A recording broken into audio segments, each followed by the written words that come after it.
What is Christian apologetics, and why should Christians care about it? My name is Cal Keltz, and in this video we are going to be talking about what apologetics is and why it is important for Christians to know. I'm also going to introduce this video series and tell you all the topics we're going to be covering. I'm looking forward to it, and I hope you'll stick around to watch the videos in this series.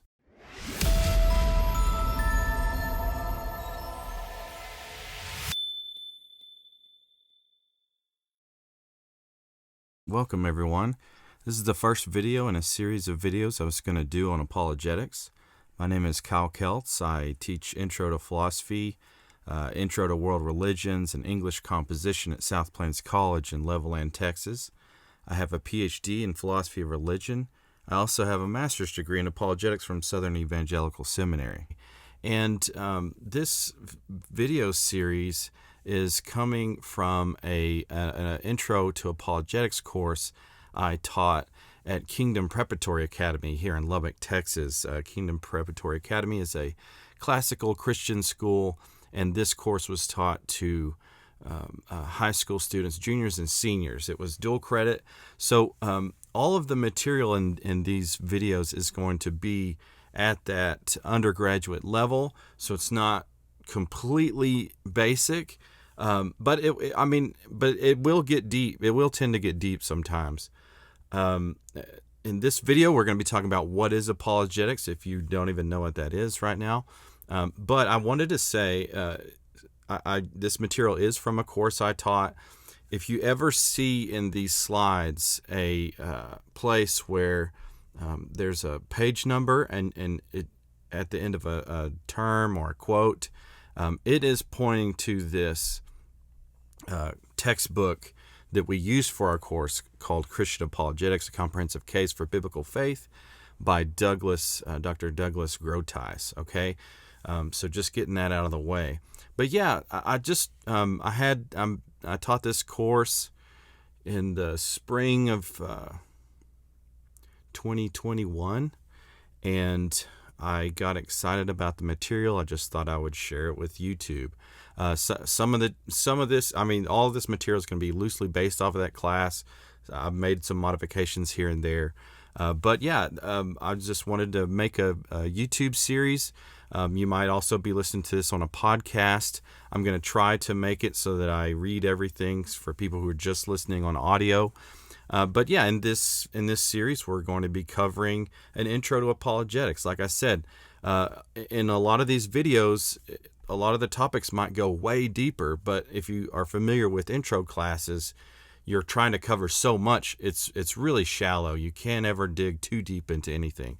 I try to keep these videos under an hour or around an hour.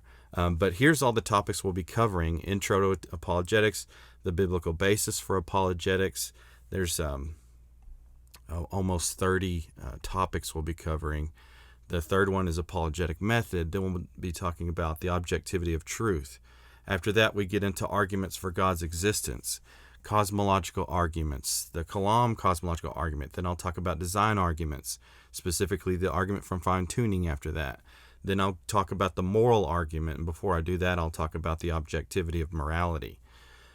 After we go from God's existence, we'll be covering arguments for why we think that human beings have a soul.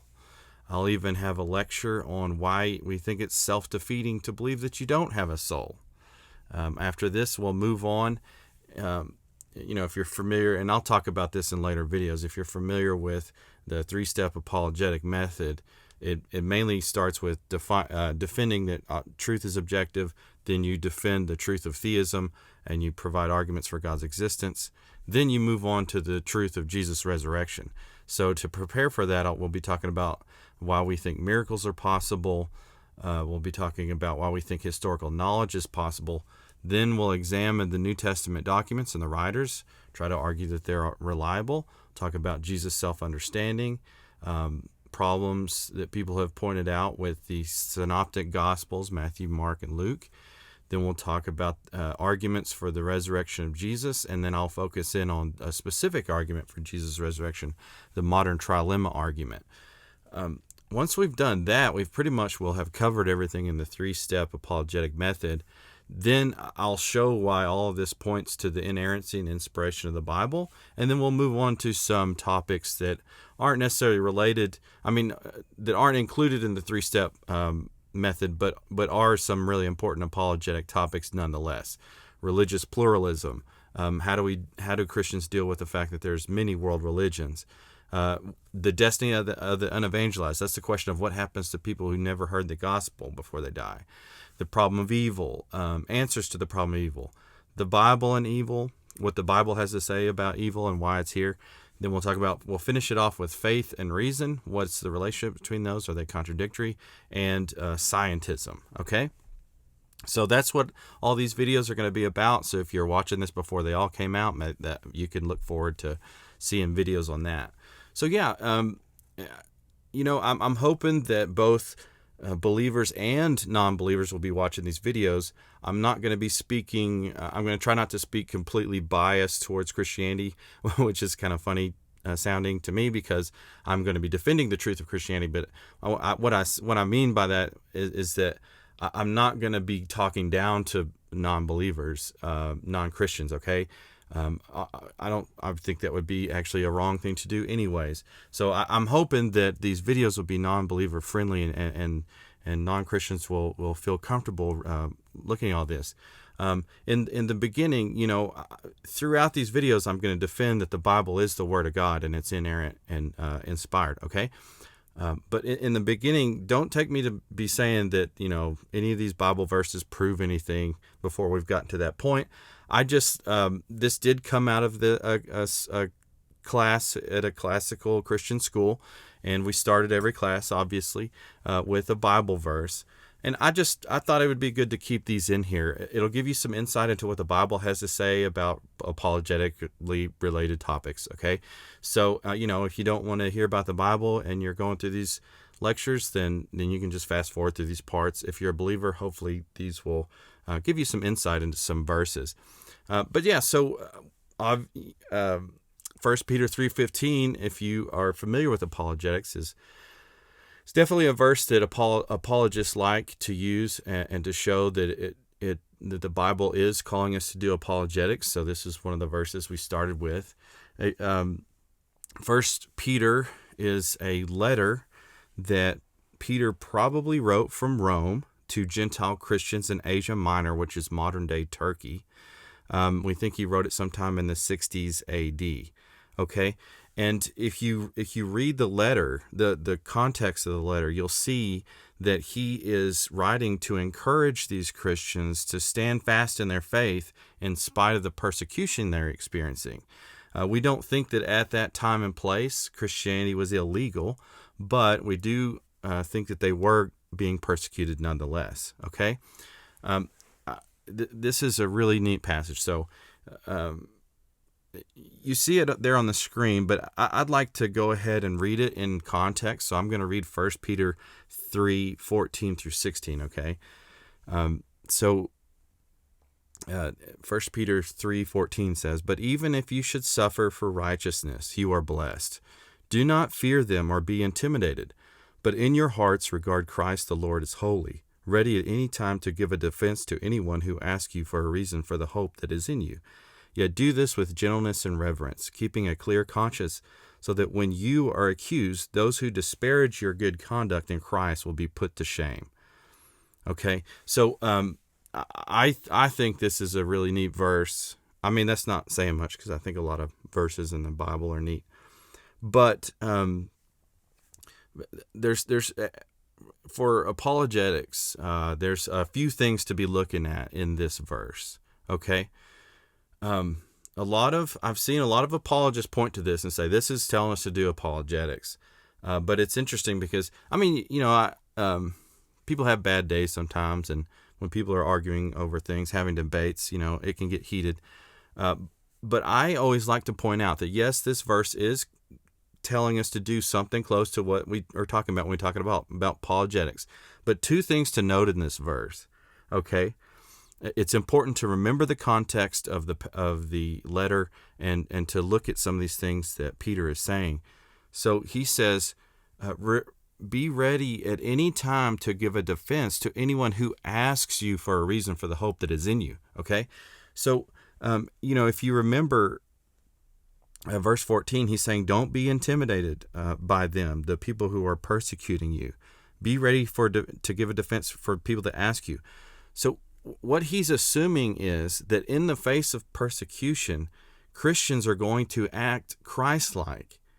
And in doing that, whether it's the persecutors or non-believers that are walking alongside the people being persecuted, somebody's going to see the hope that is in these Christians going through the persecution and be like, how are you enduring all this with such a glad heart, and so then they are going to ask them about the hope that is in them. Okay. So, people who get, I feel like, a lot of times this is well-meaning, but Christians who get into these heated debates in the comment section of YouTube videos or anywhere where they're basically yelling back and forth at everybody or just condemning people for not being Christians, that is not what Peter is talking about here. Okay. He is saying that first, well, in the context of this passage anyways, right? You need to be acting Christ-like so that people ask you for the hope that's in you, not you shoving it down their throat or not you trying to, quote unquote, own the atheist or something like that, right? You need to be acting so Christ-like that people are asking you for the hope that's in you, okay? A second thing that I don't want people, I try to make sure that people don't overlook with this verse has to do with verse 16, which is, yet do this with gentleness and reverence. So you're not just supposed to, and this is similar to, what we've just talked about. You're not just supposed to be acting Christ-like so that they ask you for the hope that is in you.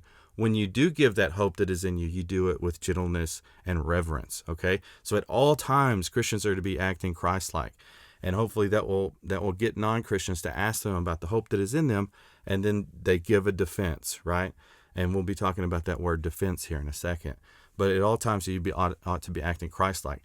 One of the things that I think is so interesting about this passage, so neat about this passage, is that it's coming from Peter.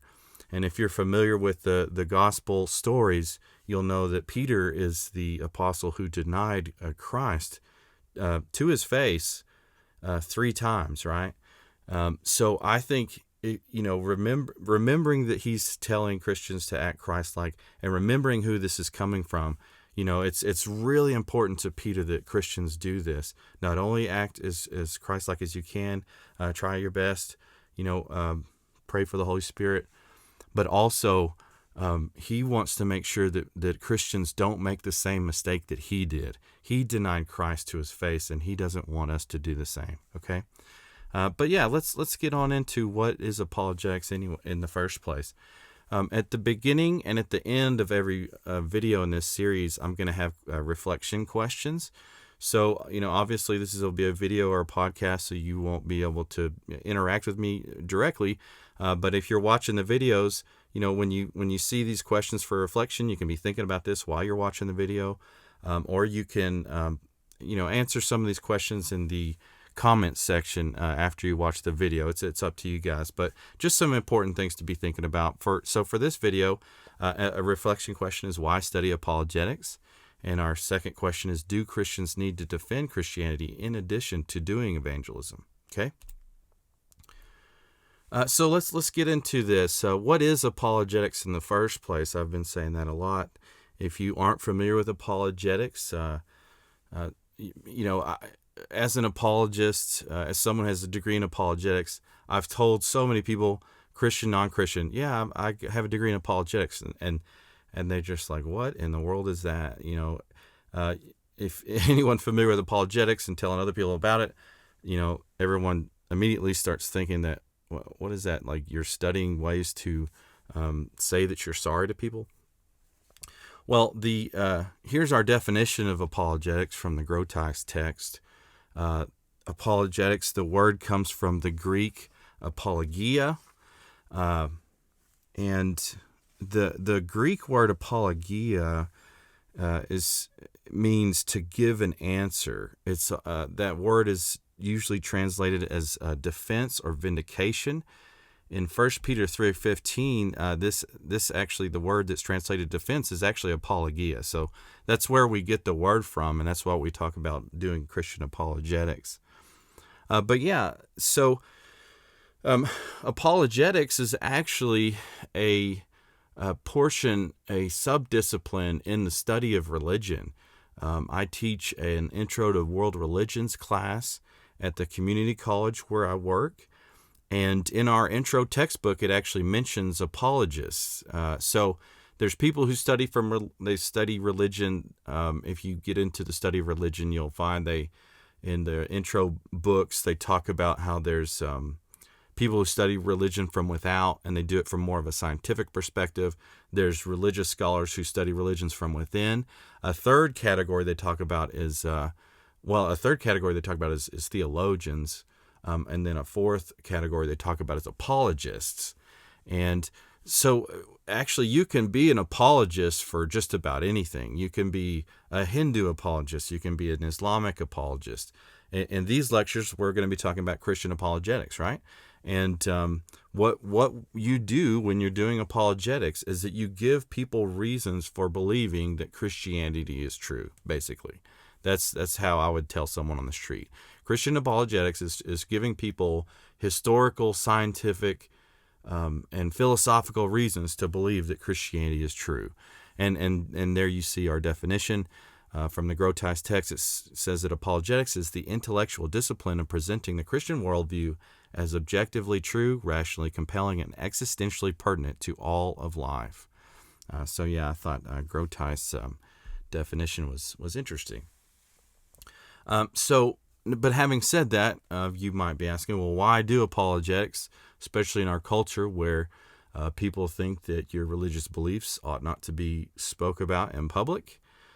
Well, let's get into this. So, as a Christian, I would say there's two main reasons for doing apologetics. One is to speak the truth in love to unbelievers in defense of the gospel, and two is to strengthen the faith of believers. Okay, and if you ever get into systematic theology, you will learn that theologians have looked all throughout the New Testament, all throughout the Bible, really, and they believe that you can, looking at all the verses and all the books, you can make conclusions about what Jesus and the apostles meant. Obviously Jesus commands believers to, the New Testament, the apostles command believers. They tell believers that we need to get together as a group, as a corporate group, and worship every Sunday, right? I'm not going to go over all the passages, but theologians have made conclusions that there are, not only are we called to get together as a church every Sunday, but we have specific roles that every church is supposed to be playing, okay? If you get into that study, I actually took this list from Wayne Grudem's Systematic Theology. I highly recommend that book. He points out that we think that there are three main roles of every local church. One is to worship God. Two is to nurture church members. And when I say that, I mean to teach them, preach, lead, support, pray for each other, build each other up, basically. And three is to evangelize and show mercy to the world. Okay? Major reasons for doing apologetics really have to do with 2 and 3. When you are defending the truth of Christianity, that is definitely a big part in teaching, obviously. Building up the faith of other believers, okay? Also, it obviously plays a big role in number 3, especially doing evangelism to the world. In the United States, in the Western world, there are so much bad philosophy out there, and people have such different worldviews from Christians that I personally believe apologetics is so important in basically translating the Christian worldview so that people can understand even what we're talking about when we get to the gospel and telling people the truth of the gospel. So Now, whenever I first made this list, I thought, yeah, it's mainly 2 and 3, but obviously, I think it's also plays a role in worshiping God. Worshiping God isn't just about singing songs. Jesus says that we ought to love God with all our heart, mind, and soul, right? So doing apologetics, I also think, is worshiping God with your mind. So that's an important thing as well. So apologetics is really important for Christianity. I don't think that everyone has to be an expert in it.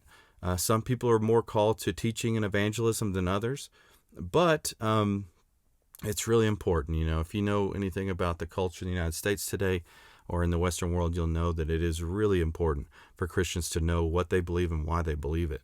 So here's our reflection questions again. If you want to put some your answer to these in the comments after you watch the video, or shoot me an email at my academic website. I just like to close every video with a quick quote, and yeah, so that's what apologetics is about. Here's a quote from R.C. Sproul in his book Defending Your Faith, an Introduction. Sproul says, "Defending the faith to the best of our ability is not a luxury in our indulgence in intellectual vanity. It is the task given to each one of us as we bear witness to our faith before the world." I do want to throw a shout out to my seminary. Just want people to be aware. I got a master's degree and my PhD from Southern Evangelical Seminary in Matthews, North Carolina. They've got all the degrees here. You see here they've got certificates, undergraduate degrees, master degrees, and PhDs, DMins, Doctor of Ministry degrees. It's a great school. They are very high emphasis on apologetics. There's the website there. It's www.ses.edu. I love it. It's where I was taught. I also want to just give a quick plug to Kingdom Preparatory Academy, where I teach apologetics every other spring. Kingdom Preparatory Academy is a K through 12 classical Christian school here in Lubbock, Texas. Website is kingdomprep.org. So I hope you'll check that out if you're interested in any of that. But yeah, in these videos, we're going to be going, it's going to be kind of shallow, but also maybe deep for some people. But if you're interested in going deeper, definitely check out SES. If you want to go deeper, you can get an MA there. You can get an undergraduate degree. You can learn some more apologetics. But I will see you guys in the next video. We're going to be talking about the biblical basis for apologetics. Thank you for watching.